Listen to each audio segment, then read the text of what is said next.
दोनों से प्रयास करके बड़ी सादड़ी विधानसभा क्षेत्र में रोजगार की दृष्टि को देखते हुए एक कोई ऐसा कानून लगाए जिससे कम से कम 10,000 टैक्स रूप से लाभ मिले। जिस तरह से आप लोगों का विरोध हो रहा है उसको किस तरह देखते हैं?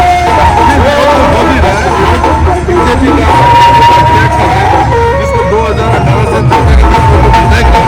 उसको कार्य से लिए ऐसी एक उनकी चोर वसूली जो आम चर्चे है, जिस तरीके से उन्होंने काम करा एक ब्राह्मण की बेटी का लज्जाभंग करना जो डोंगरा बस स्टैंड में उसका मुकदमा दर्ज है। खुद का ऐसा काम है कि दूसरे का नाम की जमीन अपनी पत्नी के नाम पर करे उसका भी मुकदमा दर्ज है। थानों में गोटा चोरा और एनडीपीएस की बंदी जो खुलेआम चर्चा है, जितना उन्होंने तरीके से मुकदमा कराया है उनकी प्रवृत्ति ऐसी है। विरोध कांग्रेस के सब लोग साथ में है, लेकिन 2, 5, 10 बीजेपी के लोगों को भेज गए मैं चलो लोगों को इकट्ठा करके उससे क्या हो जाएगा? विरोध अलग तरीके से होता है। अगर विरोध था तो मेरा नामांकन करा 4 तारीख को 20-20 लोग इकट्ठे हो गए। विरोध है कि नहीं है 3 तारीख को पता चलेगा कि कितने वोटों से जनता का भेजा।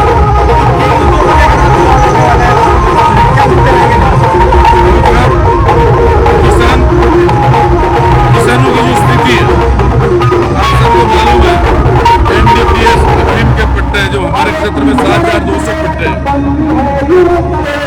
गवर्नमेंट की जो पॉलिसी है, केंद्र सरकार की उस पॉलिसी की बात करें तो दिन में 1 किलो अफीम का गवर्नमेंट 1,000 रुपये देती है और अंतर्राष्ट्रीय बाजार में उसका 5 लाख बताती है। 10 सारी अफीम के पट्टे में 5,000 मिलते हैं। उस अफीम को पैदा करने के लिए 1.5 लाख रुपए खर्च होता है।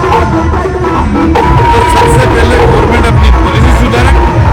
जब 5 लाख की अफीम 1 किलो है तो हम तो भैया ये मांग करते हैं कि किसानों को 50,000 रुपए दे दीजिए। 8 किलो अफीम चाहिए होती 4 लाख दे दीजिए। मैं गारंटी लेता हूँ कोई ब्लैक नहीं करेगा। एनडीपीएस गोटा चोरा उसका नष्टीकरण आप सबको मालूम है। गोटा चोरा का नष्टीकरण एक्साइज डिपार्टमेंट आबकारी कराता है, लेकिन अगर गोटा चोरा किसी के घर पे या रास्ते में कहीं मिल गया उसका मुकदमा दर्ज होता है एनडीपीएस पे। अरे भाई जब आपने मक्की बोई उसकी मक्की ले ली, जो बचा जो डंठल है वो किस काम का? जब आपका गोटा चोरा में 0.2% मार्जिन रहती है उसके बाद में आप एनडीपीएस ठीक है अगर आपका आबकारी नष्ट कराता है तो उसका मुकदमा आबकारी दर्ज करो।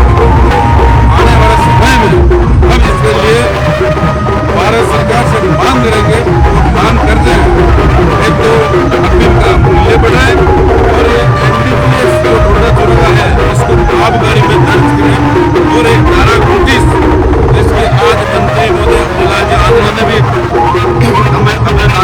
नामांकन में घोषणा करी कि धारा 29 के नाम से जांच के नाम से जो पुलिस डिपार्टमेंट पैसा कलेक्ट करता है और ऐठता और किसानों का शोषण करता है, इस धारा 29 को खत्म करवाने का काम करेंगे।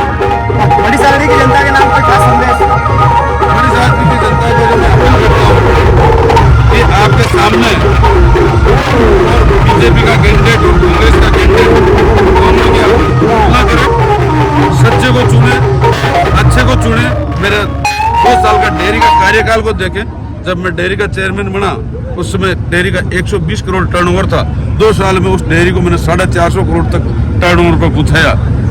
अगर 2 साल में हमें अगर राजस्थान की सबसे पहली डेयरी प्रोग्रेसिव डेयरी का खिताब चित्तौड़गढ़ डेयरी को मिला, 220% प्रोग्रेस करी, जिसका दूध कलेक्शन 70,000 लीटर हुआ करता था वो 2.25 लाख लीटर तक पहुंचाई।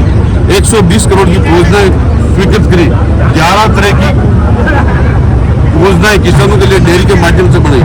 तो मेरा कार्यकाल उसका आकलन करके अगर 2 साल में डेयरी को इन ऊंचाई पे ले जा सकता हूँ तो अगर एक एमएलए और एक डेयरी का चेयरमैन अगर 2 पद हो गए तो किसानों के तो आम गुठली के भी दाम, दोनों काम आपके साथ में दूध का व्यवसाय भी और एग्रीकल्चर और आपका बिजनेस माइंडेड भी हूँ तो बिजनेस भी जिसकी मैं बात कर रहा हूँ कारखाने।